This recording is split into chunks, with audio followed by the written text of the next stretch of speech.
사랑하는 기쁨의 교회 성도 여러분, 안녕하세요. 오늘은 다같이 고린도전서 1장 18절에서 25절까지의 말씀을 함께 묵상하겠습니다. 십자가의 도가 멸망하는 자들에게는 미련한 것이요 구원을 받는 우리에게는 하나님의 능력이라.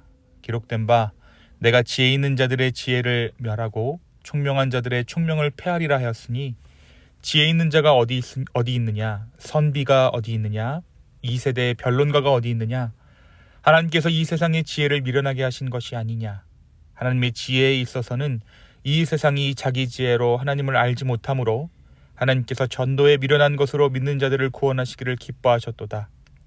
유대인은 표적을 구하고 헬라인은 지혜를 찾으나 우리는 십자가에 못 박힌 그리스도를 전하니 유대에게는 거리끼는 것이요 이방인에게는 미련한 것이로되 오직 부르심을 받은 자들에게는 유다인이나 헬라인이나 그리스도는 하나님의 능력이요 하나님의 지혜니라.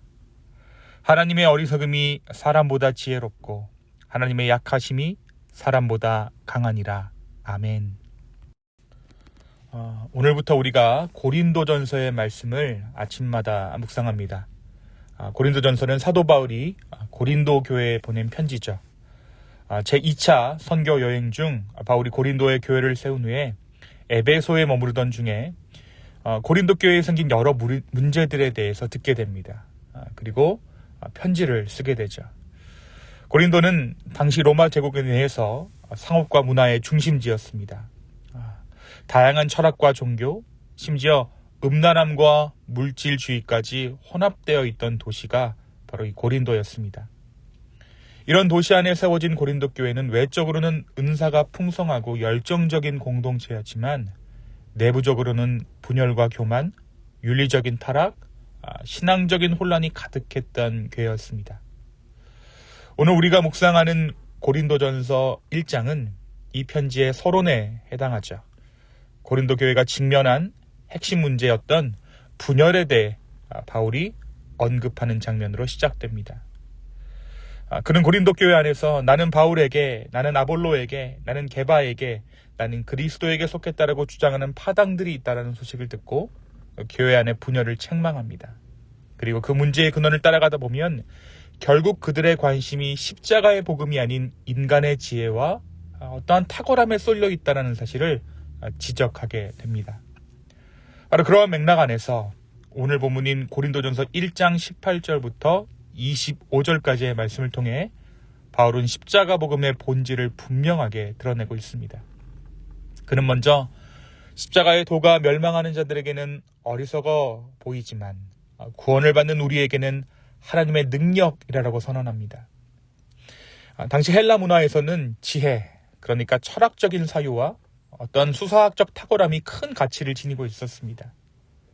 한편 이러한 사회적인 분위기 안에서 유대인들은 정반대의 생각을 하고 있었죠. 바로 이적과 능력을 통해 그들의 논리를 깨부시고 싶었습니다. 이적과 능력을 통해 하나님의 임재를 증명받기 원했던 것입니다. 하지만 바울은 하나님께서 그러한 인간적인 기대와 기준을 무너뜨리셨다라고 말합니다. 유대인은 표적을 구하고 헬라인은 지혜를 찾지만 하나님께서는 그 누구도 예상하지 못했던 방식으로, 그러니까 십자가에 달리신 그리스도를 통해 그 지혜를 드러내셨다라는 것이죠. 그 십자가에 달리신 그리스도를 통해 구원을 이루셨다라는 것입니다. 십자가는 당시 사회에서 가장 비참하고 수치스러운 처형 방식이었습니다. 인간적으로 보면 그것은 실패요, 무능의 상징이었고, 더군다나 신이 인간이 되어 십자가에 죽는다는 것은 헬라 철학이나 유대 신앙 모두에게 터무니없는 이야기였습니다. 하지만 바울은 바로 그 십자가의 복음이 하나님의 참된 지혜요 능력이다라고 말합니다. 하나님께서는 인간의 지혜를 부끄럽게 하시기 위해 어리석게 보이는 십자가를 택하셨고, 인간의 강함을 꺾기 위해 세상에서 가장 약한 방법으로 구원을 이루셨다는 것입니다. 이 말씀을 통해 바울은 단순히 복음의 어떤 내용을 설명하는 것이 아니라 복음이 가지는 역설적인 능력을 강조하고 있습니다.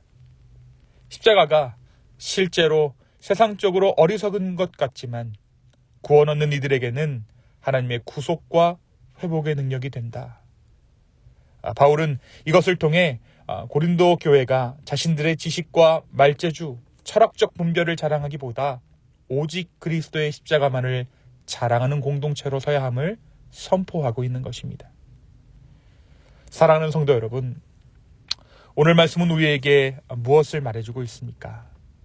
우리는 예수를 믿고 그분을 신앙하면서 지혜를 구합니다.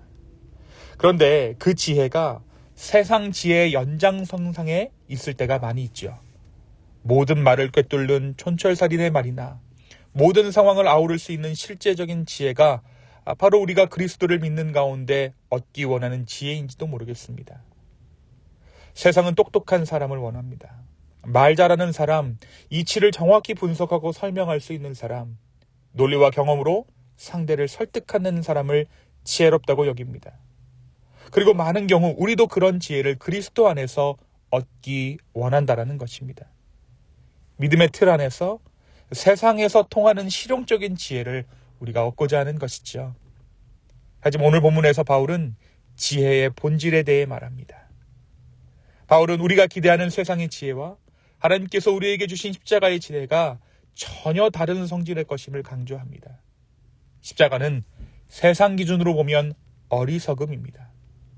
죽은 메시아, 십자가에 매달려 힘없이 돌아가신 주님, 그것이 어떻게 하나님의 능력이요 지혜가 될 수 있겠는가라는 것이죠.